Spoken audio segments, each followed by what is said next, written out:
Hello students, आज जो topic discuss करेंगे वो है about the drugs which are abused. ठीक है, थोड़ा सा ड्रग अब्यूज के इंट्रोडक्शन के बारे में देख लेते हैं। इंट्रोडक्शन में हमने लास्ट सेशन में देखा था about the drug. The term drug means the dried herbs, right. The term drug means the dried herbs, French में इसको बोलते हैं ड्रग्यू, राइट। उसके अलावा देखा था कि अब्यूज इन व्हाट सेंस, किस सेंस में उसका अब्यूज किया जाता है। It is basically non medical use, non prescribed use and use for having pleasure. Normally हम ड्रग यूज करते हैं for medical illness, mental illness, medical illness, right. But जब उसका यूज अदर देन मेडिकल हो जाए तो उसको बोला जाता है drug abuse, also called drug addiction.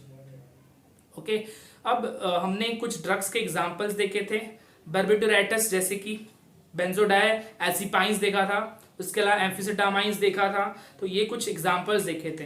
अब इसके अलावा ये सब जो एग्जांपल्स थे ये कहीं ना कहीं ड्रग्स के थे जिनका मेडिकल यूज था, राइट। अब हम आज जो एग्जांपल्स देखने वाले ड्रग्स के उनका अब्यूज किया जा रहा है, तो उसमें सबसे पहला कॉमन एग्जांपल है opioids.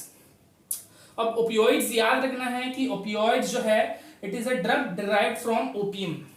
It is a drug derived from opium. Opium मतलब क्या होता है? Dried latex. अब लेटेक्स का मतलब क्या होता है? आप सभी ने लेटेक्स वर्ड सुना होगा। Latex is nothing but you can से विस्कस लिक्विड, व्हाइट लिक्विड होता है विस्कस नेचर में, उसको बोलते हैं लेटेक्स।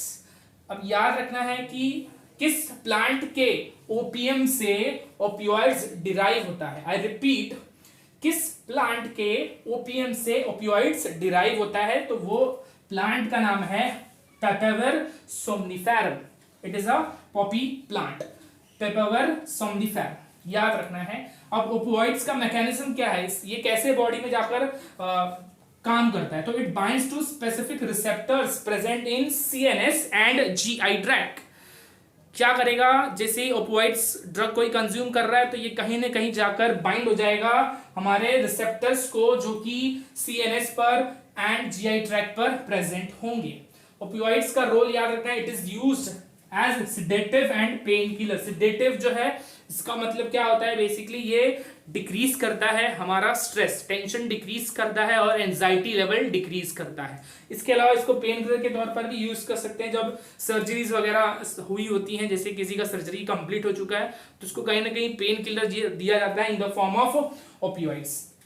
अब ओपियोइड जो है उसका एक डेरिवेटिव है, उसको बोलते हैं मॉर्फिन। ओके, तो याद रखना है कॉमनली जो डेरिवेटिव है वो है मॉर्फिन। अब मॉर्फिन कहीं ना कहीं उसका कुछ डिफरेंट रोल है, और मॉर्फिन जब भी इसको हम एसिटाइलेशन कर देंगे, जब भी मॉर्फिन के अंदर एसिटाइल ग्रुप ऐड करके देंगे तो हमको क्या मिल जाएगा? हेरोइन। तो ये बहुत इंपॉर्टेंट, इसको याद रखना है कि acetylation of morphine gives heroin. अब हेरोइन के लिए एक और टर्म है डायमॉर्फिन। इसके अलावा एक और टर्म है diacetyl morphine.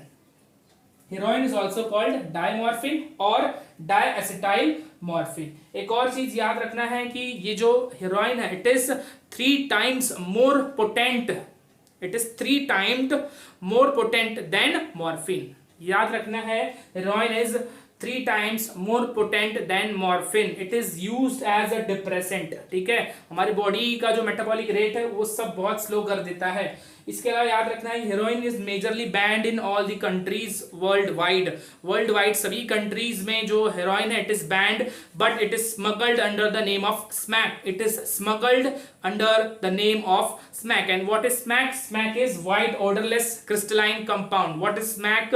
White odourless crystalline compound. And mode of injection, कैसे इसको हम कंज्यूम करते हैं, इंटेक करते हैं, इज बाय स्नॉटिंग। ऐसे करके स्नॉटिंग करेंगे या फिर थ्रू इंट्रावेनस इंजेक्शन। तो ये मोड होता है of intake of smack. Okay, so next है कैनाबिनॉइड्स। तो सेकेंड ड्रग है कैनाबिनॉइड्स। अब कैनाबिनॉइड्स जो है इसके बारे में याद रखना है कि जो कैनाबिनॉइड्स है it is obtained from the plant Cannabinus sativa. I repeat, cannabinoids is obtained from Cannabinus sativa. It is obtained from their inflorescence. Inflorescence word का मतलब क्या होता है? Group of flowers. Inflorescence का मतलब क्या होता है? Group of flowers. So cannabinoid जो है इसमें कुछ एग्जाम्पल्स हैं तुम लोग की बुक में दिए हुए। सबसे पहला है गांजा। अब ये जो गांजा है इट इज डिराइव्ड फ्रॉम या फिर it is extracted from dry unfertilised female inflorescence. Ganja is dried, it is obtained from dried unfertilised female inflorescence. और अब आप सभी ने सुना होगा कि ganja is basically used in cigarettes. Okay, so just remember that use also, ganja is used in cigarettes. अब next है bhang. Again bhang is also extracted from dried leaves and flowering shoot of male and female plants. Okay, सो याद रखना है भांग is obtained from dried leaves and flowering shoot of female and male plants. Okay, अब भांग जो है ये already being seen these things. भांग जो है it is used in drinks. अब थर्ड जो है that is चरस, which is also known as hashish. hashish जो है ये एक बोल सकते हैं it is derived from America. America में जो चरस है उसको बोलते हैं hashish. Okay, and again it is used along with tobacco. It is obtained from dried resinous extract. Resin से बनता है, किससे बनता है? Resin, dried resinous extract of the leaves. चरस हो गया। अब नेक्स्ट है मैरिजुआना। फोर्थ क्या है? Marijuana. It is obtained from dry flowers of female plant. याद रखना है marijuana is obtained from dry flowers of female plant. अब again marijuana is again used in cigarettes. ठीक है, सो ये चारों टाइप्स ऑफ कैनाबिनॉइड्स याद रखना है। अगेन सभी गांजा, भांग, चरस, मैरिजुआना सभी का जो सोर्स है वो कॉमन है कैनाबिनस सटाइवा, बट याद रखना है कि अलग अलग पार्ट्स से ऑब्टेन किया जाता है। Ganja is obtained from the inflorescence, that is from unfertilised inflorescence. Bhang is obtained from dried leaves. Okay, charas is obtained from dried resins. उसके अलावा marijuana is obtained from dried flowers. Okay, अब थोड़ा आगे बढ़ लेते हैं। कुछ थोड़ा सा एक्स्ट्रा मैं बता रहा हूं about some drugs. First is barbiturates. अब बार्बिटूराइटिस के बारे में याद रखना है कि it is used as sedative and hypnotics. Sedatives मतलब कामनेस प्रोवाइड करेगा, स्ट्रेस फ्री रखेगा, एंड हिप्नोटिक्स मतलब प्रॉपर स्लीप प्रोवाइड करेगा आपको। It is also known as, hence it is also known as sleeping pills. Okay, second है benzodiazepines which is shortly abbreviated as capital B, capital Z, capital D, small S. Benzodiazepines, अभी याद रखना it is also used as sedative drugs, but apart from using it as sedative drugs it is also used as tranquilizers. याद रखना है BZDS is also used as tranquilizers. Tranquilizers का word जो है इसका मतलब क्या होता है? it is nothing but decreasing the calm, decreasing the tension or you can say decreasing the anxiety. okay, ये याद रखना है। अब एक और एग्जांपल है एम्फेटामाइंस। एम्फेटामाइंस याद रखना है it is causing alertness and self confidence. याद रखना है amphetamines is causing alertness and self confidence. BZDs का जो है बहुत ज्यादा सिग्निफिकेंस है। BZDs जो है it is used as tranquilliser, anti anxiety, sedative. ठीक है, सो ये बहुत इंपॉर्टेंट था, इसीलिए मैंने इसको कैनाबिनॉइड्स को कंटिन्यूएशन में ये तीनों ड्रग के बारे में बता दिया। ओके, अब थर्ड ड्रग के बारे में पढ़ते हैं। ओके, सो नेक्स्ट ड्रग है coca alkaloids, also called cocaine. Okay, अब again coca alkaloids is obtained from Erythroxylum coca. I repeat, coca alkaloids is obtained from Erythroxylum coca. तीनों ड्रग्स के जो प्लांट हैं, सोर्स जो है वो बहुत इंपॉर्टेंट है, उसको याद रखना है। Opioids, Papaver somniferum, cannabinoids, Cannabinus sativa. फिर थर्ड अभी हम जो देख रहे हैं कंटिन्यू में, that is about coca alkaloids and the source of plant is Erythroxylum coca. अभी याद रखना है कोकेन जो है it is banned again all over the country, ठीक है, सभी कंट्रीज में एक्चुअली ये बैंड है and it is smuggled under the name of coke और crack. It is smuggled under the name of coke और क्रैक एंड कोका अल्कलॉइड्स या फिर cocaine is taken as snorting, snorting करके इसको consume किया जाता है। कोकीन जो है it basically interferes with dopamine receptors. याद रखना है cocaine interferes with dopamine which is a neurotransmitter, बहुत इंपॉर्टेंट याद रखना है। And excessive dosage of cocaine causes hallucination, excessive dosage of cocaine causes hallucination. अब हेलुसिनेशन क्या होता है, देखो अभी मैं बोल रहा हूं और आप लोग सुन रहे हो, राइट, तो मेरा जो है क्या है, एक स्टिमुलस है आपके ऊपर, फिजिकल स्टिमुलस है जिसके वजह से आपको मेरी आवाज आ रही है, राइट। बट हेलुसिनेशन में क्या होता है कि विदाउट एनी फिजिकल स्टिमुलस, अभी सामने कोई खड़ा नहीं होगा but still the person suffering from hallucination will feel that someone is standing. आवाज जो है, आवाज सुनाई नहीं देगी, फिर भी हेलुसिनेशन के केस में ऐसा लगेगी कि कोई बोल रहा है, उसको आवाज से सुनाई देगी। और हेलुसिनेशन अगेन क्यों होता है, because of excessive dose of Coca alkaloids. एक और चीज याद रखना है, ज्यादा डोसेज हो जाए कोकीन का तो उसके अलावा हार्ट बीट बढ़ जाती है और ब्लड प्रेशर भी इंक्रीज हो जाता है। तो इतना इंफॉर्मेशन हमेशा याद रखना है about the coca alkaloids, also commonly called cocaine. It is smuggled under the name of coke और crack. It is taken by snorting.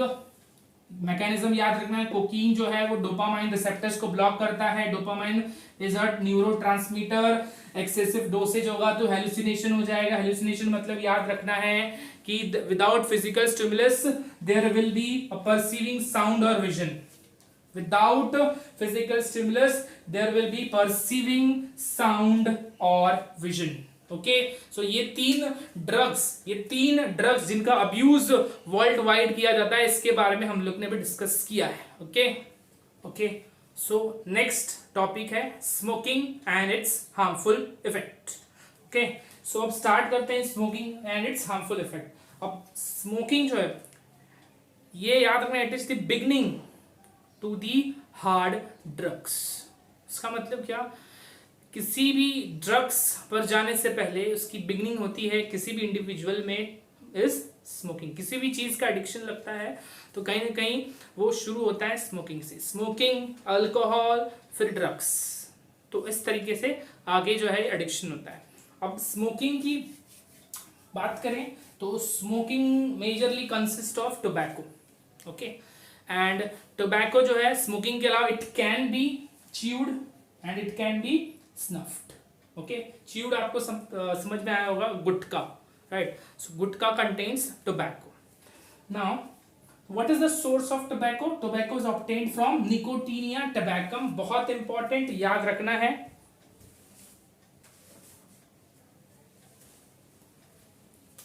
Tobacco obtained from Nicotiana tabacum. अब टोबैको जो है उसके अंदर एक खतरनाक कंपाउंड होता है जिसको बोलते हैं निकोटीन।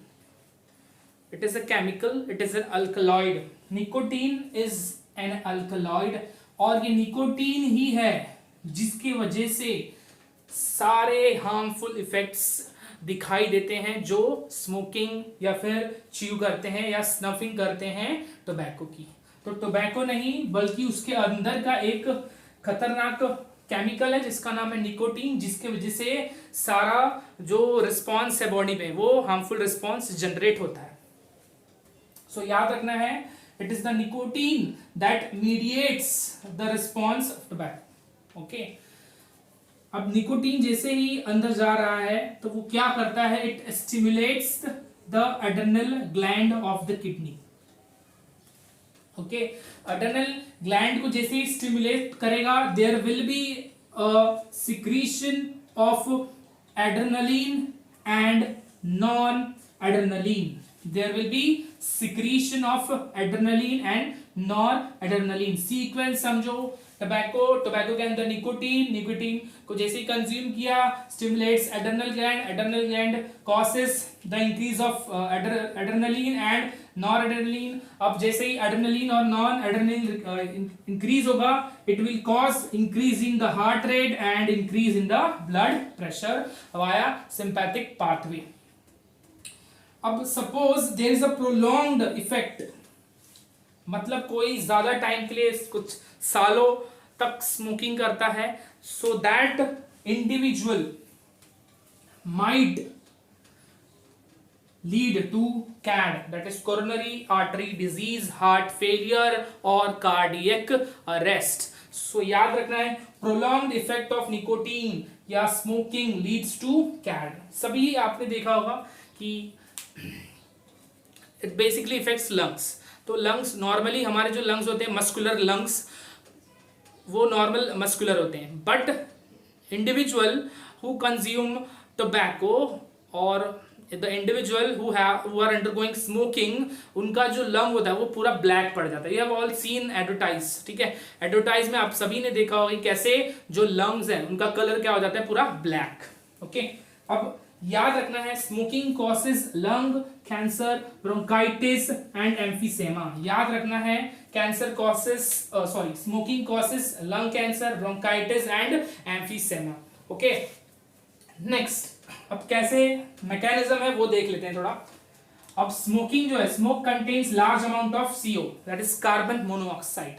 तो जैसे ही हमारे ब्लड में कार्बन मोनोऑक्साइड गया, the haemoglobin in the RBC has the maximum affinity, the hemoglobin in the RBC has maximum affinity towards CO। तो वो जो हीमोग्लोबिन है वो कंबाइन हो जाएगा कार्बन मोनोऑक्साइड के साथ। अब इसके वजह से क्या होगा, ऑक्सीजन जो है, ऑक्सीजन हीमोग्लोबिन के साथ कंबाइन नहीं हो पाएगा और हमारे बॉडी में there will be a decrease in the level of oxygen. बहुत इंपॉर्टेंट, याद रखना है। And decrease or deficiency of oxygen is known as hypoxia. I repeat, decrease or deficiency of oxygen is called hypoxia. Mechanism समझो, smoke में carbon monoxide blood में गया, blood में RBC है, RBC में हीमोग्लोबिन है, haemoglobin has high affinity to carbon monoxide, दोनों combine हो जाएंगे। अब ऑक्सीजन को मौका नहीं मिलेगा हीमोग्लोबिन के साथ कंबाइन होने की वजह से, this leads to deficiency of oxygen and the term used, the medical term used for the deficiency of oxygen is called hypoxia. अब ऑक्सीजन की कमी है तो जाहिर सी बात है बहुत सारे सिस्टम्स पर इफेक्ट करेगा, respiratory system, cardiovascular system and nervous system. इसके अलावा smoking can also lead to gastric ulcer. इसके अलावा गैस्ट्रिक अल्सर मींस छाले पड़ जाएंगे, ठीक है, पूरा जो एलिमेंट्री कैनल है वहां पर। इसके अलावा cancer of the urinary bladder and throat. तो ये याद रखना है। Knowing all the harmful effects, ठीक है, हम सभी को पता है what are the harmful effects of smoking और consuming tobacco. I personally suggest कि सभी लोग को टोबैको कंजम्पशन अवॉइड करना चाहिए। आप सभी ने देखा होगा कि पैकेट्स आते हैं, सिगरेट्स के पैकेट्स, टोबैको के पैकेट्स, उस पर ऑलरेडी सभी चीजें बताई होती हैं कि what are the ill effects, what are the bad effects of tobacco. Still there are people who consume it, so I request to everyone not to consume tobacco और द प्रोडक्ट्स ऑफ टोबैको। ठीक है, तो एक बार फिर से हम देख लेते हैं क्या क्या कर रहे हैं, बहुत इंपॉर्टेंट, बहुत शॉर्ट में। टोबैको याद रखना है, it can be smoked, it can be chewed और it can be snuffed. Tobacco का सोर्स निकोटीनिया टबैकम। टोबैको का सबसे इंपॉर्टेंट जो केमिकल है वो है निकोटीन, जिसके वजह से ही ये सब हो रहा है, ये सब जो प्रॉब्लम्स होते हैं टोबैको की वजह से। It is not because of tobacco but it is due to the nicotine. Nicotine stimulates adrenal gland which causes the release of the hormone adrenaline and nor adrenaline, जिसके वजह से हार्ट रेट बढ़ जाएगा, blood pressure बढ़ जाएगा। Okay, और ज्यादा time तक टोबैको कंजम्पशन कोई कर रहा है, it can lead to heart fail, cardiac arrest. Okay, इसके अलावा स्मोकिंग में आल्सो कॉज लंग कैंसर। इसके अलावा respiratory disorders like bronchitis and एम्फीसेमा।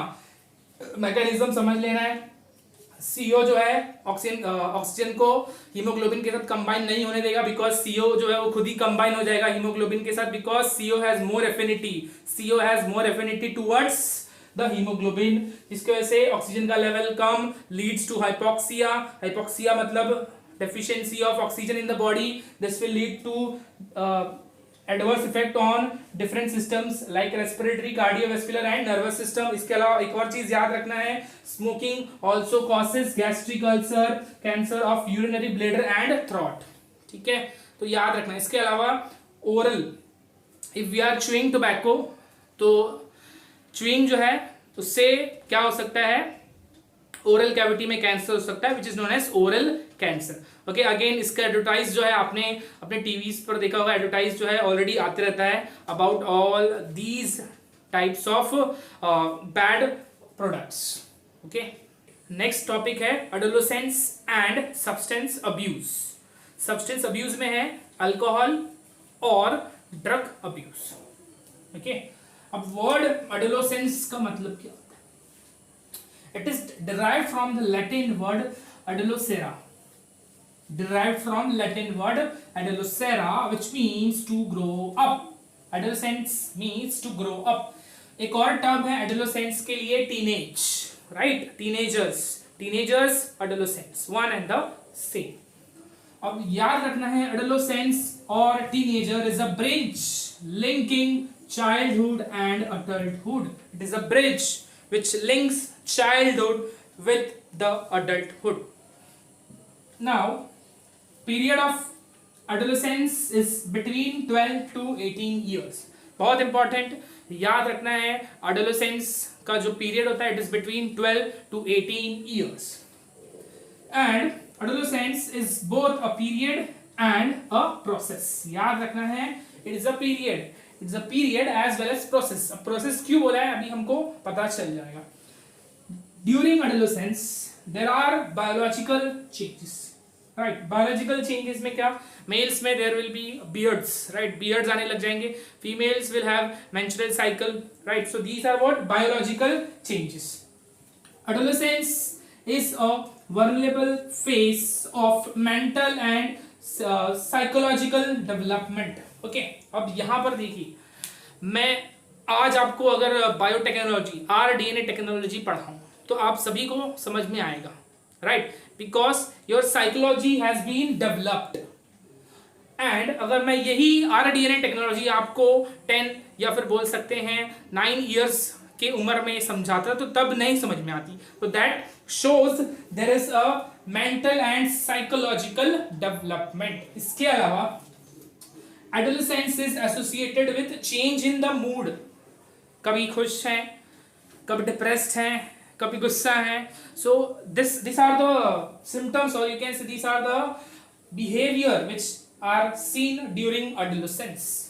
Okay, इसके अलावा maturity in attitude, ठीक है, respect, right? respect करना, अपने आप को समझाना, या फिर बोल सकते हैं कि किससे कैसे बात करनी है, ये सारी चीजें समझ में आने लगती हैं। इसके अलावा वी बिकम डिबेटेबल, ठीक है। ड्यूरिंग एडोलेसेंस जो है there are basically conflict between the parents and elders, ठीक है। पेरेंट्स और एल्डर्स के साथ कॉन्फ्लिक्ट, अरे ये सही नहीं है, मैं जो बोल रहा हूँ वो सही है, सो ऐसी चीजें होने लग जाती है।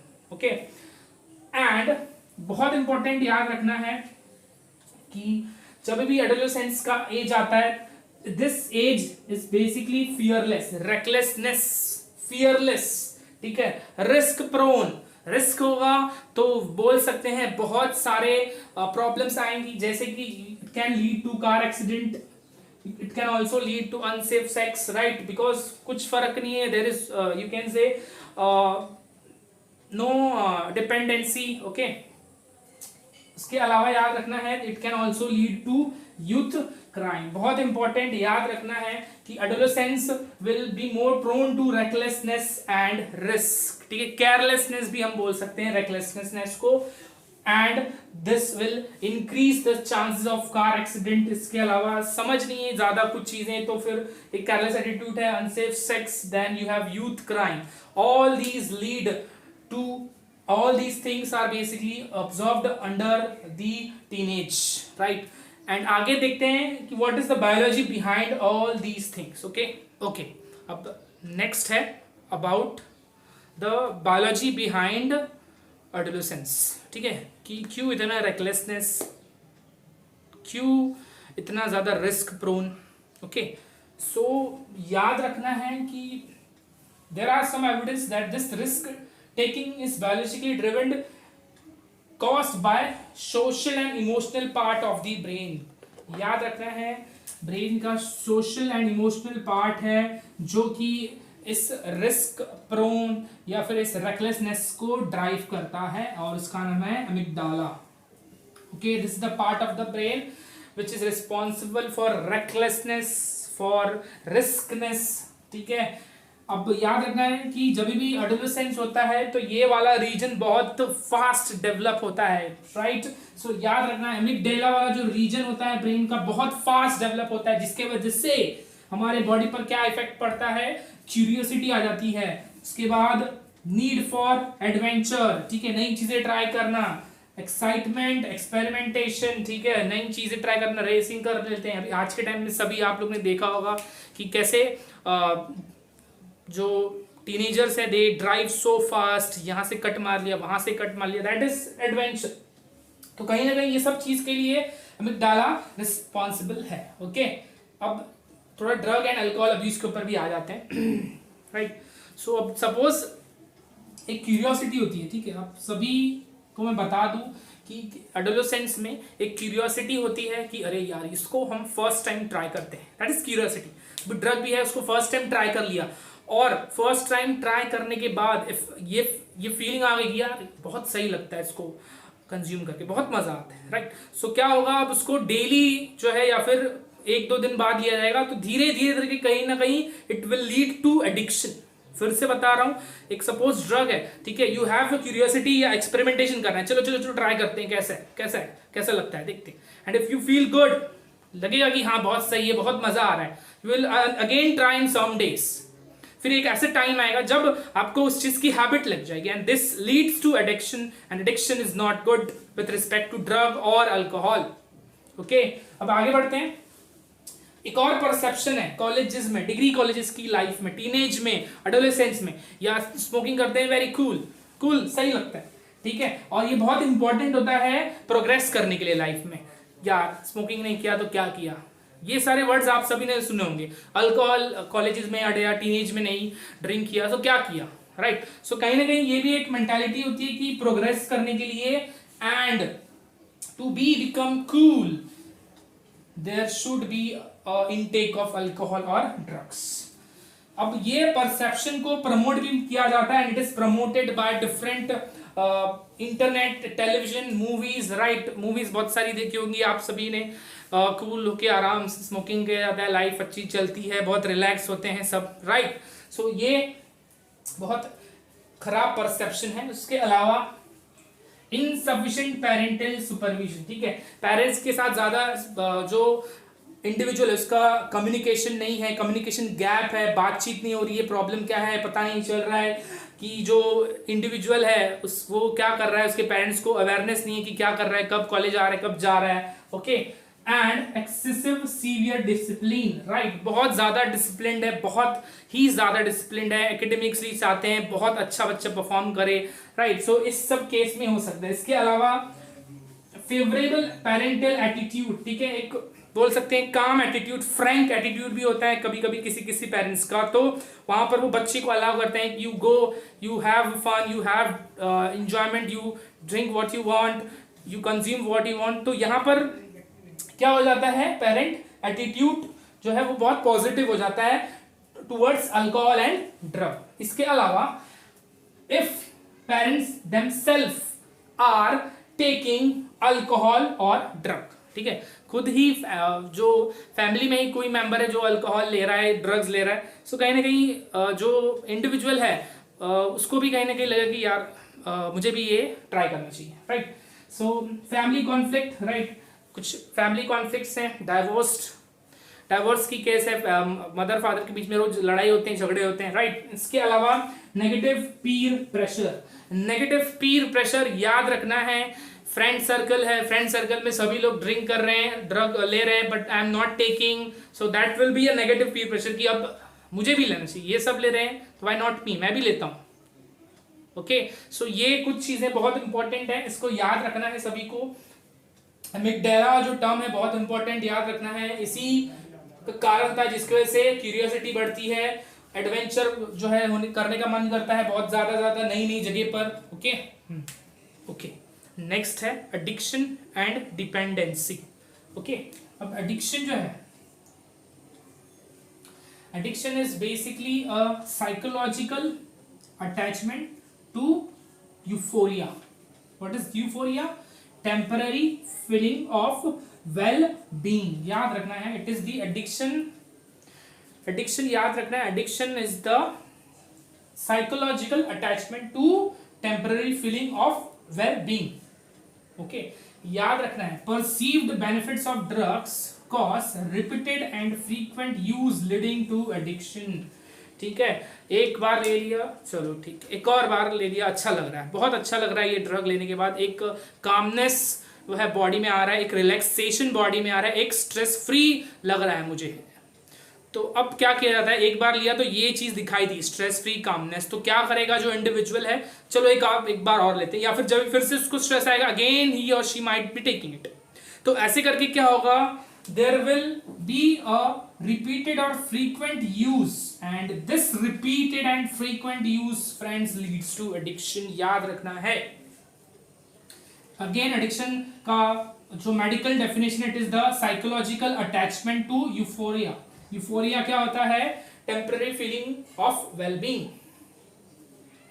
अभी याद रखना है कि जब भी एक एडिक्शन डेवलप हो जाता है तो वहां पर क्या होता है कि जब जरूरत नहीं है तभी भी लिया जाता है, बिकॉज एडिक्शन है, आदत लग चुकी है, लत लग चुकी है, तो जब जरूरत नहीं पड़ती है तो भी लिया जाता है, जस्ट टू हैव प्लेजर, कि अच्छा लग रहा था इसीलिए लेना है, जरूरत नहीं है but he or she is taking just to have pleasure, अच्छा लगता है। और इसका इल इफेक्ट, इसका एडवर्स इफेक्ट पता होने के बावजूद ये कंज्यूम किया जाता है, even when use is self destructive। अब ये डोज एडिक्शन लगती कैसे? ठीक है, कोई स्टूडेंट है, उसको हर दिन टीचर पनिशमेंट दे रही है, पर उस पनिशमेंट से उसके ऊपर कोई फर्क नहीं पड़ता। एक टीचर है, वो एक स्टूडेंट को हर दिन कंटिन्यू पनिशमेंट दे रही है, पर उस पनिशमेंट का कोई असर वो स्टूडेंट पर नहीं पड़ रहा है। तो अब यहां पर टीचर क्या करेगी, she will try or he will try some other punishment। Same चीज यहां पर है, repeated use cause increase in tolerance, आदत पड़ चुकी है वो डोज की, सेम कनेक्ट करो। ठीक है, टीचर जो पनिशमेंट दे रही थी उसको, उस पनिशमेंट की उसको आदत पड़ चुकी थी, कोई फर्क नहीं पड़ रहा था उस पनिशमेंट का, इसलिए टीचर ने सोचा कुछ नया पनिशमेंट देते हैं। सेम चीज यहां पर है, repeated use cause increase in tolerance level. ठीक है, to the receptors of the brain, receptors को वो जो ड्रग अमाउंट में ले रहा है उस लेवल की आदत हो चुकी है, तो अब क्या किया जाएगा, उससे ज्यादा, उससे दुगना लिया जाएगा। Receptor respond now only to higher doses. Receptors जो है वो अब किस डोज को रिस्पॉन्स करेंगे, जब उसको अमाउंट में ज्यादा दिया जाएगा, बिकॉज लो डोज की आदत पड़ चुकी है, कोई फर्क नहीं है रिसेप्टर के ऊपर। जैसे कि अभी मैंने टीचर और स्टूडेंट का एग्जांपल लिया, टीचर जो है बार बार उसको एक ही पनिशमेंट देकर परेशान हो चुकी थी, पर वो स्टूडेंट के ऊपर कोई फर्क नहीं पड़ रहा था, उसको तो लग रहा था क्या चल रहा है, मजा आ रहा है, ठीक है, कोई फर्क नहीं पड़ रहा था। इस वजह से टीचर ने क्या किया, पनिशमेंट शिफ्ट कर दिया। राइट, सो यहां पर भी यही चीज है, greater intake will lead to what, addiction. याद रखना है, बहुत इंपॉर्टेंट, अगर एक भी बार आप यूज कर रहे हो drug, use of drug even once cause forerunner to addiction, कहीं ना कहीं वो आपको एडिक्शन की तरफ लेकर जाने में सक्षम है, बहुत इंपॉर्टेंट याद रखना है। नाउ डिपेंडेंसी, एडिक्शन समझ में आ गया होगा, डिपेंडेंसी अभी हम पढ़ते हैं, इससे पहले एक बार जस्ट चेक कर लेते हैं एडिक्शन क्या होता है। Addiction is a psychological attachment to euphoria. Euphoria is a temporary feeling of wellbeing, relax होने का एक झूठा नतीजा है। ओके, याद रखना है, when taken when not needed, even we know it's self destructive। property. Okay, repeated use causes increase in tolerance level of receptor in the brain, and now receptor will demand of higher dose which will lead to addiction. अब dependency याद रखना कि अब एक बार addiction लग चुकी है तो कहीं ना कहीं हर दिन मुझे ड्रग चाहिए, हर दिन ही or she might want drug. सो अब अगर ड्रग नहीं मिल रहा है तो क्या होगा? It will lead to withdrawal syndrome. Again I repeat, it will lead to withdrawal syndrome, which includes the symptoms like anxiety, nausea, shakiness, sweating. right, वो अकेला आइसोलेट कर लेगा, अपने आप को अलग से रहेगा, किसी के साथ बात नहीं करेगा. एक और पॉसिबिलिटी हो सकती है स्टीलिंग, पैसे घर से चुरा कर लेके जाए, या पैसे नहीं मिल रहे तो ड्रग्स जो है उसको क्या करे, वहीं जहां से ड्रग्स ले रहा है वहीं से चोरी कर लेके आए. तो ये सब चीजें होती है जब द पर्सन और he or she is dependent on drugs. तो याद रखना है, dependency is a tendency of the body to manifest a characteristic and unpleasant. Manifest means to show a character and unpleasant, जो कि क्या होगा? कैरेक्टर होगा जो कि अनप्लीजेंट होगा, नॉर्मल नहीं होगा. It will be non abnormal. Okay, याद रखना है इसको. विड्रॉल सिंड्रोम याद रखना है. Symptoms anxiety, nausea, shakiness, sweating, और पैसे नहीं मिलेंगे, चुराएगा, स्टील करेगा, and so on. So really important topic, addiction and dependency.